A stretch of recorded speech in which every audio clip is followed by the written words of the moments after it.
पाकिस्तान के पास कितना है? तो जब आपके पास है ही कुछ नहीं, वो जिसको हसन निसार कहता रहता है कि पल्ले ही कुछ नहीं, तो बातें आप इतनी लंबी लंबी छोड़ते रहते हैं। तो उसमें ज़ाहिर है जर्नल्स जो हैं वो एक खास माइंडसेट में ट्रेन होते हैं कि negotiation is the only way, और कोई रास्ता ही नहीं है। लेकिन नेगोशिएट करने और अंडर द टेबल जो है सौदेबाजी करने में फर्क होता है। आप इस तरह नहीं कर सकते किसी भी काम को बात ये एतमाद में लिए बगैर। वैसे साहब, जहाँ देखें अभी तो उन्होंने सिर्फ 20-25 जर्नलिस्टों के साथ बात की है। जय हिंद। स्वागत है आपका हमारे चैनल पर एक और लेटेस्ट वीडियो में। दोस्तों, पाकिस्तानी आर्मी अब जिस तरह से इमरान खान को दबाने की कोशिश कर रही है, उसमें एक के बाद एक ऑडियो कभी वीडियो लीक हो रहे हैं और इमरान खान की पैरवी करने वाले लोगों को आईएसआई बिल्कुल पूरी तरह से धरपकड़ कर रही है। और जैसे ही उनका सॉफ्टवेयर अपडेट होता है, उनके सुर बदले बदले हुए नजर आ रहे हैं। इमरान खान आए दिन जलसे जुलूस में पाकिस्तानी आर्मी का जुलूस निकालने पर तुला हुआ है। वहीं दोस्तों, आए दिन नई नई परतें खुल रही है और पाकिस्तानी आर्मी में जो पिछले दिनों जिस तरह का माहौल था, उस सब की इमरान खान पोल पट्टी खोल रहा है। और दोस्तों, एक बार अब देखिए, जनरल बाजवा ने जिस तरह से कहा था कि अब पाकिस्तानी टैंक भारत से जंग किसी भी तरह की कोई भी जंग लड़ने के काबिल नहीं है, और पाकिस्तान की इकनॉमी इतनी तहस नहस हो चुकी है कि उनके पास किसी भी तरह के डीजल पेट्रोल के पैसे भी नहीं है अगर भारत के साथ जंग होती है। तो दोस्तों, इससे पाकिस्तानी आर्मी की बिल्कुल पोल खुल जाती है और इनके पास अब किसी भी तरह भारत के साथ जंग लड़ने का कुछ भी नहीं बचा है सिवाय जज्बे के।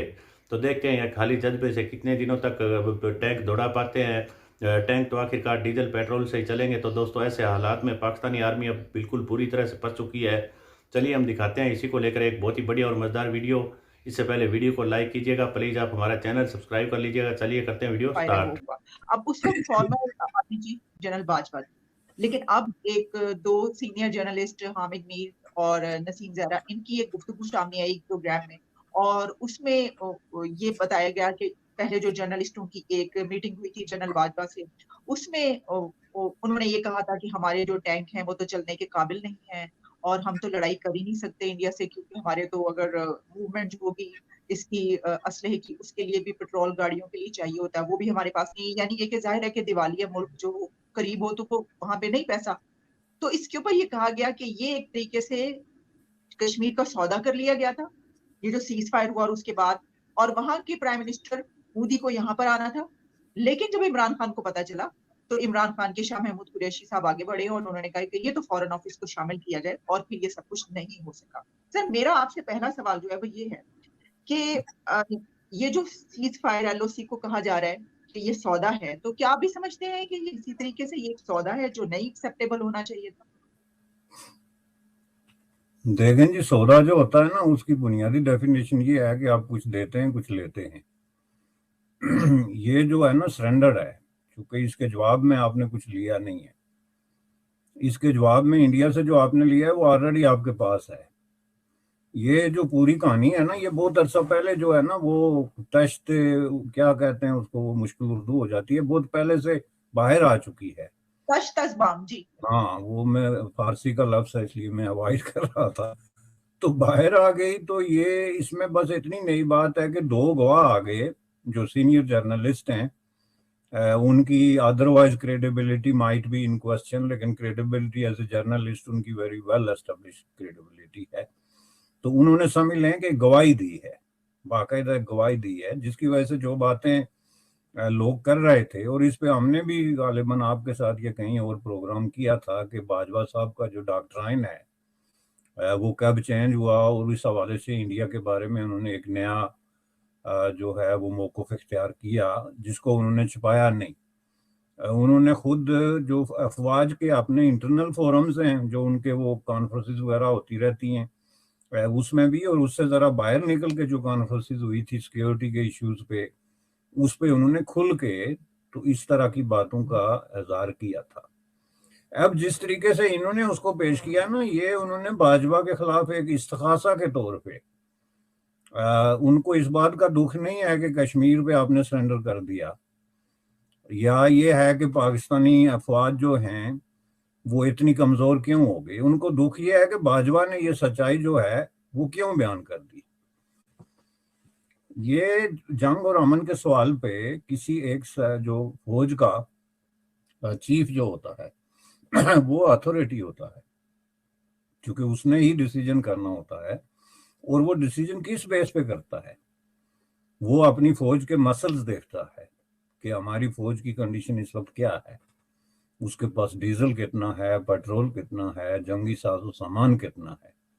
और वो नजर आ रही है कि जिस मुल्क में आप यूं देखें कि गुज़श्ता 1 साल से IMF आपकी गर्दन पे सवार है $2 बिलियन के लिए, तो आपका क्या ख्याल है कि एक छोटी सी छोटी जंग भी है, 10 दिन की जंग, उसमें कितने $1 बिलियन चाहिए, जहां पे आपके सारे टैंक एक्टिवेट होंगे, तोपें एक्टिवेट होंगी, जहाज एक्टिवेट होंगे, तो उसका जो खर्चा होता है, आपके जो है एक टैंक जो है वो 50 साल से एक जगह पे खड़ा है, तो मुमकिन आप उसको चलाएंगे तो 10 मिनट बाद उसके 10 पुर्जे आपको जरूरत पड़ गई। ये चीजें लगा के तो बिलियंस ऑफ डॉलर का खर्चा होता है। और ये सिर्फ जर्नल या जो वार साइंटिस्ट होते हैं, जो वार की साइंस से आगाह होते हैं, वो जानते हैं। और अगर वो इस बात का इजहार करें तो इससे बड़ा एहसान अपने मुल्क पे कोई और नहीं हो सकता, क्योंकि आप अपने मुल्क को मिसगाइड करके, पब्लिक ओपिनियन को मिसगाइड करके तो ज्यादा अरसा वैसे भी नहीं चल सकते। इसलिए अगर उसने ये सच्चाई बयान की है तो उसको ये चैलेंज करें ना, हमें फैक्ट्स एंड फिगर्स दें कि नहीं जी बाजवा साहब झूठ बोल रहे हैं, हमारे पास तो इतने 1000 टन डीजल वहां पड़ा हुआ है। आपको पता है अमेरिका के पास कितना पेट्रोल रिजर्व में है, जर्मनी के पास, यानी आप हैरान रह जाएंगे अगर आप वो स्टैट्स देखें। पाकिस्तान के पास कितना है?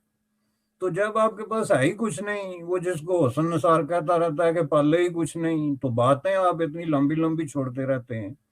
तो उसमें ज़ाहिर जर्नल्स जो हैं वो एक खास माइंडसेट में ट्रेन होते हैं कि negotiation is the only way, और कोई रास्ता ही नहीं है।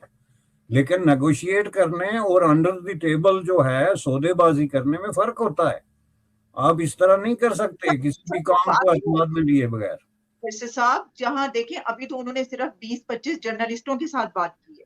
अगर फर्ज करें कि वो ये पार्लियामेंट में ले जाते तो अभी तो बात हो रही है कि उनका ये कर दिया जाए, तो उस वक्त तो उनको शायद लटका ही देते। आपको नहीं लगता कि जो ये बात करता है पार्लियामेंट में बिल्कुल लेकर नहीं, बिल्कुल नहीं, बिल्कुल नहीं, क्योंकि इन्होंने 20-25 जर्नलिस्टों से जो बात की है हाँ उनमें से किसी ने जो है उस पर कोई रिएक्शन दिया? अब नहीं, ये उस ये जो हैं, इनको तो चाहिए था ना कि वो बाहर निकल के तो फौरन उसी वक्त आर्टिकल लिखते। इसमें कोई नेशनल सीक्रेट की बात नहीं है, ये तो एक कंसल्टिंग प्रोसेस है। उसमें वो अवाम को बताते कि खबरदार ये हो रहा, खुफिया हैं। वो आपका क्या ख्याल है कहाँ जाते हैं, किन लोगों में तकसीम होते हैं? वो जिन लोगों में तकसीम होते हैं उनमें जर्नलिस्ट भी शामिल हैं। अब जर्नलिस्टों में से उनका जाना और फिर ये विजिट जो कि 11-12 साल के बाद हो रहा है, पाकिस्तान का FM वहां पर जा रहा है और बिलावल भुट्टो का ये पहला वहां का दौरा है, तो ताल्लुकात किस हद तक बेहतर हो?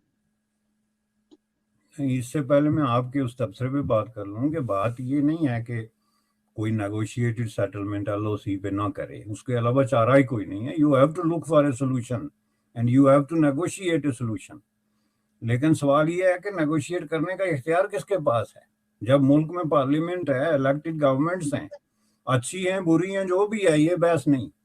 तो एक आदमी जो है वो कहीं अंदर ही अंदर से जाके को बार्गेन कर रहा है, तो आप उसको नेगोशिएटेड सेटलमेंट नहीं कहते, उसको सरेंडर कहते हैं, या उसको सौदेबाजी चलो आप अगर ज्यादा उसको कोई वो करना चाहते हैं। रहा सवाल बिलावल का, तो यही तो बात की सर कतल लामिक, ये जो आपने बात की मैं आपके लिए मैंने नहीं कही थी, मुझे ऐसा महसूस हुआ कि जो बहुत ही एक जिसे कहते हैं ना दो टोक लहजा था और बात हो रही थी, तो उसमें ये भी बात करनी चाहिए थी कि लड़ाई झगड़ा भी ठीक नहीं, जंगे भी ठीक नहीं है, जंगजू जाना तर्ज अमल भी ठीक नहीं है।